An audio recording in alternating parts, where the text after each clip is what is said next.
അസ്സലാമു അലൈക്കും വറഹ്മത്തുള്ളാഹി തആല വബറകാതുഹു. ആദരണീയരായ ഉസ്താദുമാരെ, ഉലമാക്കളെ, സഹപ്രവർത്തകരായ സഹോദരന്മാരെ, മറ്റു പ്രിയപ്പെട്ടവരെ, അർഹമുർറാഹിമീനായ തമ്പുരാൻ നമ്മളെ എല്ലാവരെയും നമ്മളോട് ബന്ധപ്പെട്ടവരെയും അനുഗ്രഹിക്കുമാറാകട്ടെ. ആമീൻ.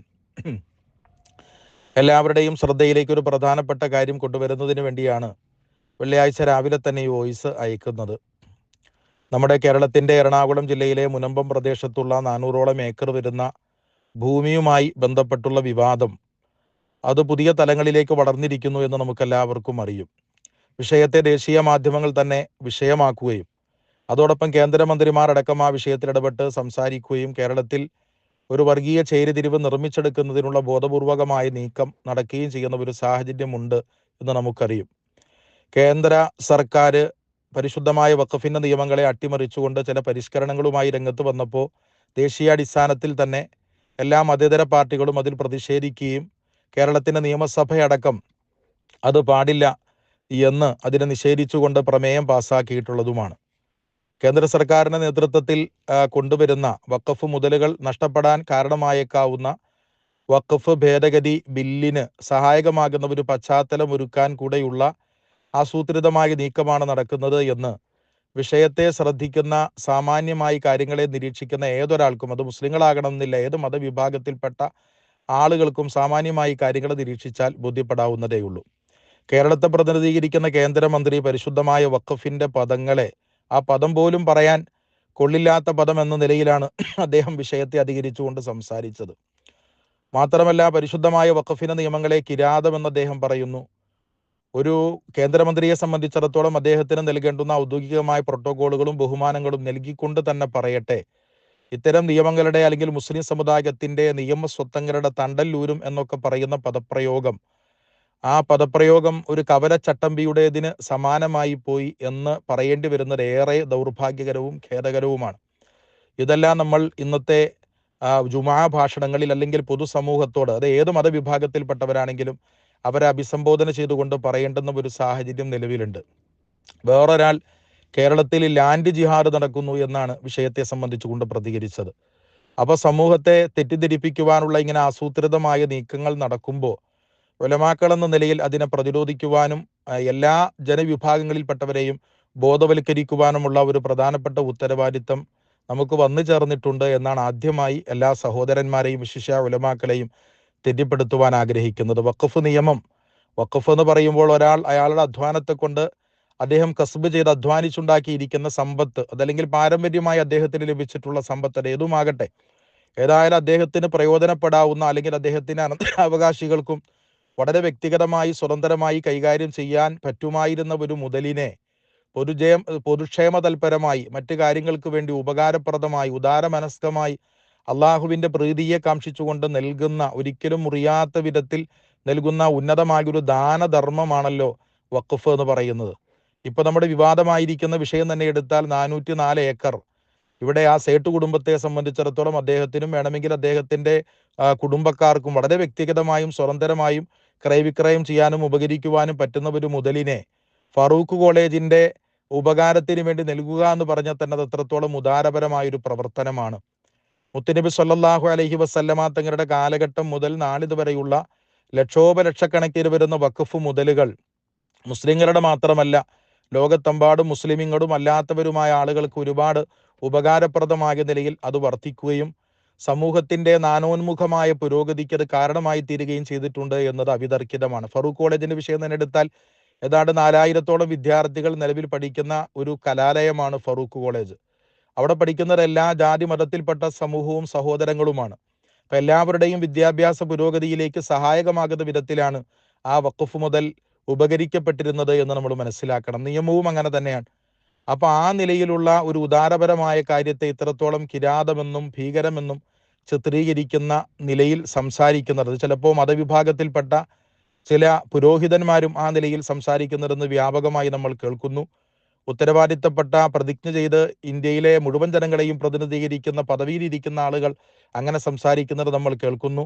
അപ്പോൾ വഖഫ് എന്ന് പറയുന്നത് അത്ര ഉന്നതമായ ഒരു കാര്യമാണ്, ഉദാരമായ കാര്യമാണ് എന്ന് സമൂഹത്തെ ബോധ്യപ്പെടുത്താൻ നമുക്ക് ബാധ്യതയുണ്ട് എന്ന് ആദ്യമായി തന്നെ തെറ്റിപ്പെടുത്തുകയാണ്. മാത്രമല്ല, വഖഫ് എന്ന് പറയുന്നത് മുസ്ലിങ്ങളുടെ മേൽ മാത്രം ചെയ്യുന്ന ഒരു പ്രവർത്തനമല്ല. അതൊരു ഒരു സാർവത്രികമായ എല്ലാ സമൂഹത്തിനും പറ്റുന്ന വിധത്തിലുള്ള പരിശുദ്ധമായ ദീനുൽ ഇസ്ലാമിന്റെ നിയമമാണ് വഖഫ് എന്ന് വരുമ്പോൾ തന്നെ ആ വഖഫ് മുസ്ലിം സഹോദരന്മാർക്ക് മുസ്ലിങ്ങളുടെ മേലും മുസ്ലിം സഹോദരന്മാർക്ക് മുസ്ലിങ്ങളല്ലാത്തവർക്ക് ഉപകാരപ്പെടുന്ന വിധത്തിലും നൽകുവാൻ പറ്റും. അതുപോലെ വഖഫ് ചെയ്യുന്ന വാഖിഫ് അഥവാ ദാതാവ് അത് മുസ്ലിങ്ങൾക്ക് മാത്രമല്ല വഖഫ് ചെയ്യാൻ പറ്റുക, മുസ്ലിങ്ങളല്ലാത്തവർക്കും വഖഫ് ചെയ്യുവാനും പറ്റും. മുസ്ലിങ്ങളല്ലാത്ത സഹോദരന്മാർക്ക് ഒരു മുതലിനെ അവർക്ക് വേണമെങ്കിൽ വഖഫായി നൽകാവുന്നതാണ്. അതുപോലെ മുസ്ലിം സഹോദരന്മാർക്ക് മുസ്ലിങ്ങളുടെ മേൽ വഖഫ് ചെയ്യുന്നത് പോലെ മുസ്ലിങ്ങളല്ലാത്ത ആളുകൾക്കും വഖഫ് ചെയ്യാവുന്നതാണ്. ഇങ്ങനെ എല്ലാ ജനവിഭാഗത്തിനും ഉപകാരപ്പെടുന്ന വിധത്തിലുള്ള ഒരു പരിശുദ്ധമായ നിയമമായിട്ടാണ് വഖഫിനെ വച്ചിട്ടുള്ളത്. ഇന്ത്യ രാജ്യത്തിന്റെ ഭരണഘടനാപരമായ വഖഫ് പ്രൊവിഷൻ നോക്കിയാലും അതിൽ മുസ്ലിങ്ങളല്ലാത്തവർക്കും വഖഫ് ചെയ്യാൻ പറ്റുന്ന, അതുപോലെ മുസ്ലിങ്ങൾക്കും വഖഫ് ചെയ്യാൻ പറ്റുന്ന വിധത്തിലാണ് ആ നിയമം ഇന്ത്യ രാജ്യത്തും നിലനിൽക്കുന്നത്. ശറഈ ആയിട്ടുള്ള നിയമവും അങ്ങനെ തന്നെയാണ്. അപ്പോൾ നമുക്കത് പരിശോധിച്ചാൽ മനസ്സിലാക്കാൻ പറ്റുന്ന കാര്യവുമാണ്. അപ്പോൾ ഇപ്പോൾ കടന്നു വന്നിരിക്കുന്ന വഖഫ് വിവാദവുമായി ബന്ധപ്പെട്ട് നമ്മൾ സംസാരിക്കുമ്പോൾ ഇപ്പോൾ ഇവിടെ രണ്ട് വാദങ്ങൾ വളരെ വ്യാപകമായി കടന്നു വരുന്നതായി നമ്മൾ കാണുന്നു. അതിലൊന്നാമത്തത് മുനമ്പത്തുള്ള ഭൂമി അത് വഖഫ് ഭൂമി അല്ല എന്ന് പറയുന്നിടത്തേക്ക് കാര്യങ്ങൾ എത്തുന്നു. അത് രേഖാപരമായി തന്നെ പരിശോധിച്ച് ഉറപ്പുവരുത്തേണ്ട കാര്യമാണ്. അത് വഖഫ് ഭൂമിയാണോ അല്ലയോ എന്ന് നമുക്കാർക്കും അത് പറഞ്ഞ് അതിന്റെ രേഖകൾ പരിശോധിച്ചുകൊണ്ട് പറയാൻ നമുക്ക് കഴിയില്ല. നിയമപരമായി പറയേണ്ടതാണ്. വഖഫ് ബോർഡ് അത് അന്വേഷിക്കാൻ വേണ്ടി നിയമിച്ച നിസാർ കമ്മീഷൻ അത് വഖഫ് ഭൂമിയാണെന്ന് പറയുന്നു. അതുപോലെ തന്നെ വഖഫ് ബോർഡ് അത് വഖഫ് ഭൂമിയാണെന്ന് പറയുന്നു. കോടതിയിൽ വിഷയത്തെ പരിശോധിക്കപ്പെട്ടപ്പോൾ അതിന് ഡിവിഷൻ ബെഞ്ച്, സ്വതന്ത്രമായി പ്രവർത്തിക്കുന്ന വഖഫ് ട്രൈബ്യൂണൽ അല്ല, ഡിവിഷൻ ബെഞ്ച് അത് വഖഫ് ഭൂമിയാണെന്ന് തീർപ്പ് കൽപ്പിച്ചിരിക്കുന്നു. അപ്പോൾ അതൊക്കെയാണ് അതിൽ നിന്ന് നമുക്ക് മനസ്സിലാകുന്ന കാര്യം. വഖഫ് ഭൂമിയാണോ അല്ലയോ എന്ന് രാഷ്ട്രീയമായി നടത്തേണ്ടുന്ന ഒരു പ്രസ്താവനയല്ല എന്ന് അടിവരയിട്ട് പറയാൻ ആഗ്രഹിക്കുകയാണ്. രാഷ്ട്രീയമായി നടത്തേണ്ടുന്ന ഒരു പ്രസ്താവനയല്ല അത് വഖഫ് ഭൂമിയാണോ അല്ലയോ എന്നത്. അത് രേഖാപരമായി പരിശോധിച്ചുകൊണ്ട് നിയമവിദഗ്ധന്മാർ പറയേണ്ടുന്ന ഒരു കാര്യമാണ് അത് വഖഫ് ഭൂമിയാണോ അല്ലയോ എന്ന കാര്യം. അത് വഖഫ് ഭൂമി അല്ല എന്ന് പറയുന്നതിന് പ്രേരകമായി ചൂണ്ടിക്കാണിക്കുന്നത് രണ്ട് കാര്യങ്ങളാണ്. അതിലൊന്നാമത്തത് വഖഫ് കോളേജിന് അതിൽ ക്രയവിക്രയ സ്വാതന്ത്ര്യം നൽകിയിട്ടുണ്ട് എന്നതാണ് അതിലൊന്ന്. ഒരാളൊരു ഭൂമിയെ വഖഫ് ചെയ്തു കഴിഞ്ഞാൽ അത് വഖഫായി തീരുന്നതും ആ വഖഫ് ചെയ്തതിന് ശേഷം ഏതെങ്കിലും ഒരു കാര്യം അത് വഖഫ് ചെയ്തിരിക്കുന്ന ദാതാവ് തന്നെ വഖഫിന് ഹാനികരമാകുന്ന വിധത്തിൽ ഏതെങ്കിലും ഒരു കാര്യം അതിൽ പറഞ്ഞാൽ ആ പറഞ്ഞിരിക്കുന്ന കാര്യം വഖഫിന് ഹാനികരമായ കാര്യമാണ് എങ്കിൽ ആ പറഞ്ഞ കാര്യം ഒഴിവായി പോകുന്നതും വഖഫായി തന്നെ നിലനിൽക്കുകയും ചെയ്യുമെന്നതാണ് പരിശുദ്ധമായ ശറഅ്.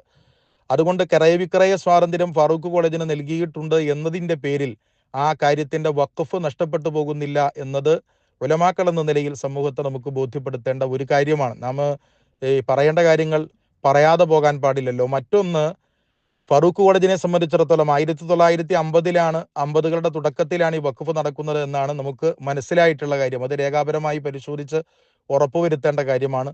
ഫറൂഖ് കോളേജിനെ സംബന്ധിച്ചിടത്തോളം അതിന്റെ എസ്റ്റാബ്ലിഷ്മെന്റ് ആരംഭിക്കുന്നത് 1948-ലാണ്. 1948 ആരംഭിക്കുന്ന ഒരു കോളേജ് പ്രവർത്തനത്തിന് വേണ്ടി 1950 വഖഫ് ചെയ്യുമ്പോൾ വഖഫ് ചെയ്ത സേട്ട് സാഹിബ് ഈ ഫറൂഖ് കോളേജിന്റെ പ്രവർത്തനങ്ങൾ നിലച്ചു പോവുകയോ നടക്കാതെ പോവുകയോ ചെയ്യുന്ന സാഹചര്യം ഉണ്ടായാൽ ഈ വഖഫ് സമ്പത്ത് അദ്ദേഹത്തിന്റെ അനന്തരാവകാശികളിലേക്ക് മടങ്ങും എന്നൊരു ക്ലോസ് അതിൽ എഴുതി വച്ചിട്ടുണ്ട്. ഈ ഒരു കാര്യത്തെ കൊണ്ടും, ആദ്യം പറഞ്ഞത് ക്രയവിക്രയ സ്വാതന്ത്ര്യം നൽകി എന്നതുകൊണ്ടും, രണ്ടാമത് അദ്ദേഹത്തിന് അനന്തരാവകാശികളിലേക്ക് ഫറൂഖ് കോളേജിന്റെ പ്രവർത്തനം ഇല്ലാതെയായാൽ ഈ മുതൽ അദ്ദേഹത്തിന് അനന്തരാവകാശികളിലേക്ക് മടങ്ങും എന്ന് പറഞ്ഞതുകൊണ്ടും അത് വഖഫല്ലാതായി തീരുന്നു എന്ന വാദമാണ് ഉയർത്തത്. രണ്ട് വാദവും തെറ്റാണ് എന്ന് നമ്മൾ ഉലമാക്കൾ എന്ന നിലയിൽ സമൂഹത്തെ ബോധ്യപ്പെടുത്തേണ്ടതുണ്ട്.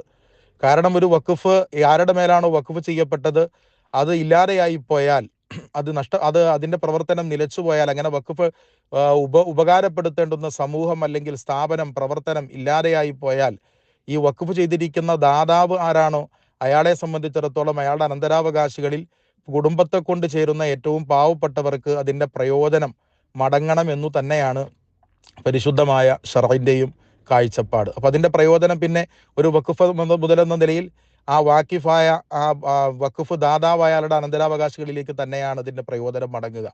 അപ്പൊ അങ്ങനെ ഒരു ക്ലോസ് അതിൽ എഴുതി ചേർത്തത് കൊണ്ട് അത് വഖഫിന് വിരുദ്ധമാകുന്ന ഒരു ക്ലോസുമല്ല. അപ്പോൾ ഈ പറയപ്പെട്ട രണ്ട് കാര്യങ്ങളെ കൊണ്ടും വഖഫ് അവിടെ നഷ്ടപ്പെട്ടിരിക്കുന്നു എന്ന് പറയുന്ന പ്രചരണം അത് ശരിയല്ലാത്ത പ്രചരണമാണ്. ബഹുമാനപ്പെട്ട ദക്ഷിണ കേരള ജമിയത്തുൽ ഉലമയെ സംബന്ധിച്ചിടത്തോളം, നമ്മുടെ ജമിയത്തുൽ ഉലമയുടെ എറണാകുളം ജില്ലയുടെ പ്രവർത്തകരാണ് വോയിസ് അയക്കുന്നത്. ദക്ഷിണ കേരള ജമിയത്തുൽ ഉലമയുടെ എറണാകുളം ജില്ലാ ജനറൽ സെക്രട്ടറി ആയിട്ടുള്ള KP മുഹമ്മദ് തൗഫീഖ് മൗലവിയാണ്. അപ്പോൾ ഈ വോയിസിൽ നമുക്ക് പറയാനുള്ള കാര്യം, നമ്മൾ ഏതൊരു മുസ്ലിം സംഘടനയാണെങ്കിലും ജമിയത്തുകൾ വിശേഷിച്ചും നമ്മളിത് വഖഫ് മുതലാണ് എന്ന് സ്ഥിരപ്പെടുന്നുവെങ്കിൽ അത് രേഖാപരമായി പരിശോധിച്ചുകൊണ്ട് അത് സ്ഥിരപ്പെടേണ്ട കാര്യമാണ്. വഖഫ് അല്ലെങ്കിൽ അതിന്റെ നിയമം എങ്ങനെയുമാകാം. അത് ഫാറൂഖ് കോളേജിന് തീരുമാനിക്കാം വഖഫ് അല്ല എങ്കിൽ സർക്കാർ തലത്തിൽ അതിൽ ഏതൊരു പരിഹാരം ഉണ്ടാകുന്നതിനോ അല്ലെങ്കിൽ ഏതൊരു നിലപാടെടുക്കുന്നതിനോ നമുക്കതിൽ വിരോധമില്ല, നമുക്കതിൽ അഭിപ്രായ വ്യത്യാസങ്ങളുമില്ല. പക്ഷെ ഇത് വഖഫ് മുതലാണ് എന്ന് രേഖാപരമായി സംസ്ഥാപിതമായി കഴിഞ്ഞാൽ ഈ വഖഫ് മുതലുമായി ബന്ധപ്പെട്ടെടുക്കുന്ന തീരുമാനം ഇന്ത്യ രാജ്യത്ത് മറ്റ് വഖഫ് മുതലുകൾക്ക് ഹാനികരമാകുന്നത് ആയിക്കൂടാ. വഖഫ് മുതലാണെന്ന് സ്ഥിരപ്പെട്ട് കഴിഞ്ഞാൽ ആ വഖഫ് മുതലുമായി ബന്ധപ്പെട്ടെടുക്കുന്ന പരിഹാര തീരുമാനം കേന്ദ്ര സർക്കാർ ഇവിടെ നടപ്പിലാക്കാൻ ഉദ്ദേശിക്കുന്ന വഖഫ് ഭേദഗതി ബില്ലിന് സഹായകമാകുന്ന വിധത്തിലും ആകാൻ പാടില്ല എന്ന ഒരു തീർച്ചപ്പെട്ട അഭിപ്രായം ബഹുമാനപ്പെട്ട ദക്ഷിണ കേരള ജമിയത്തുൽ ഉലമയ്ക്കുണ്ട്. അതുപോലെ തന്നെ ഈ കേരളത്തിലെ അല്ലെങ്കിൽ ഇന്ത്യ രാജ്യത്തെ എല്ലാ ജമിയത്തുകളെ സംബന്ധിച്ചിടത്തോളവും ആ നിലപാടിൽ നിന്നും ഒരു മാറ്റം ഉണ്ടാകാൻ യാതൊരു സാധ്യതയുമില്ല. കാരണം വഖഫ് മുതലാണെങ്കിൽ അതിന്റെ കൈകാര്യത്തിന് അതിൻ്റെതായ നിയമവശങ്ങളുണ്ട്. അത് ഏത് സംഘടനയുടേത് അല്ലെങ്കിൽ ഏത് പ്രസ്ഥാനത്തിന് നൽകപ്പെട്ടത്, ഏത് വ്യക്തിക്ക് നൽകപ്പെട്ടത്, ഏത് പൊതുജനക്ഷേമ തൽപരപരമായി നൽകപ്പെട്ടത് എന്നത് ഇവിടെ വിഷയമല്ല. വഖഫ് എന്ന് പറയുമ്പോൾ മുസ്ലിം സമുദായത്തെ സംബന്ധിച്ചിടത്തോളം അതൊരു പൊതുമാനമുള്ള ഒരു വിഷയമാണ്. രാജ്യത്തെ ഒന്നാകെ ലോകാന്തര അടിസ്ഥാനത്തിലുള്ള ഒരു നിയമമാണത്. രാജ്യത്തിലെ ഒന്നാകെയുള്ള മുതലുകളുമായി അധികരിക്കുന്ന ബന്ധപ്പെടുന്ന ഒരു വിഷയമാണ്. അപ്പോൾ ആ നിലയ്ക്കായിരിക്കണം അതിന്റെ പരിഹാരം ഉണ്ടാകേണ്ടത്. അതല്ലാതെ വഖഫ് മുതലുകളെ പൊതുവായി ബാധിക്കുന്ന വിധത്തിലോ അതല്ലെങ്കിൽ ഇപ്പോൾ നടപ്പിലാക്കാൻ ആഗ്രഹിക്കുന്ന ഭേദഗതി ബില്ലിന് സഹായകമാകുന്ന വിധത്തിലോ ഒരു പരിഹാരം അല്ല അതിലുണ്ടാകേണ്ടത്. എന്ന് പറഞ്ഞാൽ അവിടെ പാവപ്പെട്ടവരായ ധാരാളം ആളുകൾ ഉണ്ട് എന്നാണ് നമുക്ക് ഇതുവരെ മനസ്സിലായിട്ടുള്ളത്. അവർ വഞ്ചിതരാണെങ്കിൽ അവരെ പറ്റിച്ചവരിൽ അല്ലെങ്കിൽ അവരെ ചതിച്ചവരിൽ ആരാണുള്ളത്? അത് ഫറൂഖ് കോളേജ് മാനേജ്മെന്റിന്റെ നടപടികൾ പരിശോധിക്കപ്പെടണം. അവർ പവർ ഓഫ് അറ്റോർണിയായി ഏൽപ്പിച്ചു എന്ന് പറയപ്പെടുന്ന അഡ്വക്കേറ്റ് പോളിന്റെ സമീപനങ്ങൾ പരിശോധിക്കപ്പെടണം. ഇനി ബോധപൂർവം അതിൽ കടന്നു കയറിയവരുണ്ടോ അതും പരിശോധിക്കപ്പെടേണ്ടതാണ്. തിരുവനന്തപുരം ജില്ലയിലെ നെയ്യാറ്റിൻകര പ്രദേശത്ത് അടിമലിത്തുറ എന്ന് പറയുന്ന സ്ഥലത്ത് ധാരാളം ഇത്തരം കയ്യേറ്റ ശ്രമങ്ങൾ ഉണ്ടായിട്ടുണ്ട് എന്ന് പറയപ്പെടുന്നു. ആ നിലക്കുള്ള ആരാധനാ കേന്ദ്രങ്ങൾ അവിടെ സ്ഥാപിക്കുന്നു എന്ന് പറയപ്പെടുന്നു. ആളുകളെ ബോധപൂർവം സ്ഥാപിക്കുന്നു എന്ന് താമസിപ്പിക്കുകയും ഗവൺമെന്റ് തലത്തിൽ തന്നെ വില്ലേജ് തലത്തിലൊക്കെ തന്നെ അത് പാടില്ലെന്ന് പറഞ്ഞിട്ടും അങ്ങനെയുള്ള കയറിപ്പാർക്കലുകൾ ഉണ്ടായിട്ടുണ്ട് എന്നൊക്കെ പറയപ്പെടുന്ന റെക്കോർഡുകൾ അങ്ങനെ പറയപ്പെടുന്നുണ്ട്. ആ നിലയിൽ ഉണ്ടായിട്ടുണ്ടെങ്കിൽ ആ കാര്യങ്ങളെ അങ്ങനെയാണ് നമുക്ക് കാണേണ്ടത്. നമ്മെ സംബന്ധിച്ചിടത്തോളം ഇതിൽ ഏകപക്ഷീയമായി നീതിരഹിതമായി ഇടപെടുന്ന ഒരു വിഷയമേ മുസ്ലിം സമുദായത്തെ സംബന്ധിച്ച് ഉദിക്കുന്നില്ല. മുസ്ലിം സമുദായത്തെ സംബന്ധിച്ചിടത്തോളം നമ്മൾ ഏത് വിഷയത്തിലാണെങ്കിലും നമ്മളോട് കൽപ്പിക്കപ്പെട്ടിട്ടുള്ളത് യാ അയ്യുഹല്ലദീന ആമനൂ കൂനൂ ഖവ്വാമീന ബിൽ ഖിസ്തി ശുഹദാ ലില്ലാ വലൗ അലാ അൻഫുസിക്കും അവിൽ വാലിദൈനി വൽ അഖറബീൻ. സ്വന്തം ശരീരങ്ങൾക്ക് സ്വന്തം കാര്യങ്ങൾക്കെതിരിലാണെങ്കിലും മാതാപിതാക്കൾക്കെതിരിലാണെങ്കിലും കുടുംബത്തിന് എതിരിലാണെങ്കിൽ പോലും നീതിപരമായി വർത്തിക്കണമെന്ന് കൽപ്പിക്കപ്പെട്ട ആളുകളാണ് നമ്മൾ. ഇതിനകത്ത് സാമുദായികമായ മാനങ്ങളില്ല, വ്യക്തിപരമായ മാനങ്ങളില്ല, കുടുംബക്കാരാണെന്നുള്ള മാനങ്ങളില്ല. അള്ളാഹുവിന്റെ റസൂലിനോട് പരിശുദ്ധമായ ഖുർആൻ സൂറത്തുൻ നിസായിലൂടെ കൽപ്പിക്കപ്പെട്ടത് നബിയെ എന്താണ് സത്യസന്ധമായി തന്നെ എപ്പോഴും ഇന്നാ അൻസൽനാ ഇലൈക്കൽ കിതാബ ബിൽ ഹഖ്ഖി ലിതഹ്കുമ ബൈനന്നാസി ബിമാ അറാക്കല്ലാഹ് വലാ തകുൻ ലിൽ ഖായിനീന ഖസീമ എന്നാണ്. ഒരു കുടുംബക്കാര്, ഒരു സമൂഹക്കാര് അവർ സ്വജനപക്ഷപാതപരമായി നബി തങ്ങൾ സ്വല്ലല്ലാഹു അലൈഹി വസല്ലമ തങ്ങളെ തെറ്റിദ്ധരിപ്പിച്ചുകൊണ്ട് അവരുടെ കുടുംബത്തിന്, ആ കുടുംബത്തിൽപ്പെട്ട അവർ നബി തങ്ങളിൽ നിന്നും വിധി ഉണ്ടാകണമെന്ന് ആഗ്രഹിക്കുന്നത് മുസ്ലിമായ ഒരു സഹോദരന് വേണ്ടിയിട്ടാണ്. ആ മുസ്ലിമായ സഹോദരന് അനുകൂലമായി വിധി കിട്ടാൻ നബി തങ്ങളെ തെറ്റിദ്ധരിപ്പിക്കാൻ വേണ്ടി ശ്രമിച്ചപ്പോൾ മറുഭാഗത്ത് നിൽക്കുന്നത് ജൂതനായ ഒരു സഹോദരനാണ്. ഇവിടെ നീതി ജൂതന്റെ ഭാഗത്തായി ആണ് എന്നുള്ളത് കൊണ്ട് നബി അങ്ങയുടെ മേൽ ഖുർആൻ അവതരിപ്പിച്ചത് നീതിപരമായി വിധിക്കാനാണ്. ഇവരങ്ങയെ പറഞ്ഞ് തെറ്റിദ്ധരിപ്പിക്കുകയാണ്. അതുകൊണ്ട് ജൂതന്റെ ഭാഗത്താണ് നീതി, അദ്ദേഹത്തിന് നീതി നൽകണം എന്ന് പരിശുദ്ധമായ ഖുർആൻ മുത്തനബി സല്ലല്ലാഹു അലൈഹി വസല്ലമ തങ്ങളോട് കൽപ്പിച്ചിട്ടുണ്ട്. അപ്പൊ നമ്മെ സംബന്ധിച്ചിടത്തോളം ഇതിൽ സ്വജനപക്ഷപാതത്തിന്റെ വിഷയമില്ല, നീതിരഹിതമായി ഇടപെടുന്ന വിഷയമില്ല. സ്വന്തം പിതാവിനെതിരിലാണെങ്കിലും സ്വന്തം കുടുംബത്തിനെതിരാണെങ്കിലും സ്വന്തത്തിനെതിരിലാണെങ്കിലും നീതിയുടെ ഭാഗത്ത് നിൽക്കണമെന്ന് കൽപ്പിക്കപ്പെട്ട ഒരു സമൂഹമാണ് നമ്മൾ. അവിടെ അപരാധരായ, അവിടെ വഞ്ചിതരായ, പാവപ്പെട്ടവരായ ആളുകൾ, അവിടെ ധാരാളം റിസോർട്ട് കയ്യേറ്റക്കാരുണ്ടെന്ന് പറയുന്നു. അവരോടൊപ്പം നമ്മൾ ചേർന്ന് നിൽക്കുന്നില്ല.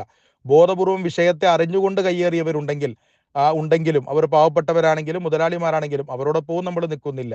ഇതിൽ നിരപരാധരായ വഞ്ചിതരായ ആളുകളുണ്ടെങ്കിൽ അവരോടൊപ്പം ബഹുമാനപ്പെട്ട ദക്ഷിണ കേരള ജമിയത്തുൽ ഉലമ അടക്കമുള്ള നമ്മളെല്ലാവരും അവർക്ക് വേണ്ടിയുള്ള നീതിക്ക് വേണ്ടി ചേർന്ന് നിൽക്കുന്നവരാണ്. അതോടൊപ്പം ഈ വിഷയത്തിൽ ഉണ്ടാകുന്ന പരിഹാരം അത് വഖഫ് മുതലാണെന്ന് ബോധ്യപ്പെട്ടാൽ വഖഫ് മുതലുകൾക്ക് ഹാനികരമാകുന്ന, അത് മുനമ്പത്ത് മാത്രമല്ല രാജ്യാടിസ്ഥാനത്തിൽ വഖഫ് മുതലുകൾക്ക് ഹാനികരമാകുന്നതോ ഇവിടെ നടപ്പിലാക്കാൻ ഉദ്ദേശിക്കുന്ന വഖഫ് ഭേദഗതി ബില്ലിന് സഹായകമാകുന്ന വിധത്തിലോ ഉള്ള ഒരു പരിഹാരം ഉണ്ടാക്കിയാൽ അത് ശരിയല്ലാത്ത സമീപനമാകും, അത് അപകടകരമായൊരു പ്രശ്നമാകും എന്നുകൂടെ ഇന്ന് സമൂഹത്തെ ബോധ്യപ്പെടുത്താൻ നമുക്ക് ബാധ്യതയുണ്ട്. ഞാൻ ദീർഘിപ്പിക്കുന്നതിൽ എൻ്റെ വോയിസ് ഒരുപാട് നീണ്ടുപോയി എന്ന് എനിക്ക് തോന്നുന്നു. ഏതായാലും ഈ വിഷയങ്ങളെല്ലാം എല്ലാവരും ശ്രദ്ധിക്കണം. അത് വെള്ളിയാഴ്ച രാവിലെ ആയതുകൊണ്ട് തന്നെ എല്ലാവരുടെയും ശ്രദ്ധയിലേക്ക് ഈ വിഷയത്തെ കൊണ്ടുവരികയാണ്. പരിശുദ്ധമായ വഖഫ് എന്ന നിയമത്തിന്റെ പൊതുജനക്ഷേമ തൽപരമായ അതിന്റെ മുഖം അത് മുസ്ലിങ്ങൾക്ക് മാത്രം ഉപകാരപ്പെടുന്നതല്ല, വഖഫ് തന്നെ മുസ്ലിങ്ങളല്ലാത്തവർക്കും വേണ്ടിയും ചെയ്യാമെന്ന നിയമവശം. വഖഫ് ചെയ്യുന്നത് മുസ്ലിങ്ങൾ മാത്രമല്ല, മുസ്ലിമീങ്ങളല്ലാത്തവർക്ക് വഖഫ് ചെയ്യുവാൻ കഴിയും എന്നുള്ള നിയമവശം. ഇങ്ങനെയുള്ള കാര്യങ്ങളെല്ലാം മുനമ്പവുമായി ബന്ധപ്പെട്ട വിഷയങ്ങൾ. അതുപോലെ അത് വഖഫ് മുതലാണെങ്കിൽ അതിൽ തീർപ്പ് കൽപ്പിക്കുമ്പോൾ നേരത്തെ പറഞ്ഞു വെച്ചതുപോലെ വഖഫ് മുതലുകൾക്ക് ഹാനികരമാകുന്ന വിധത്തിലുള്ള ഒരു തീർപ്പ് ഒരിക്കലും വന്നുകൂടാ എന്ന വിഷയം. വഖഫ് അല്ല എങ്കിൽ അത് ഏത് വിധത്തിലാകുന്നതിനും മുസ്ലിം സമുദായത്തിന് യാതൊരു പ്രശ്നവും അതിലില്ല എന്ന വിഷയം.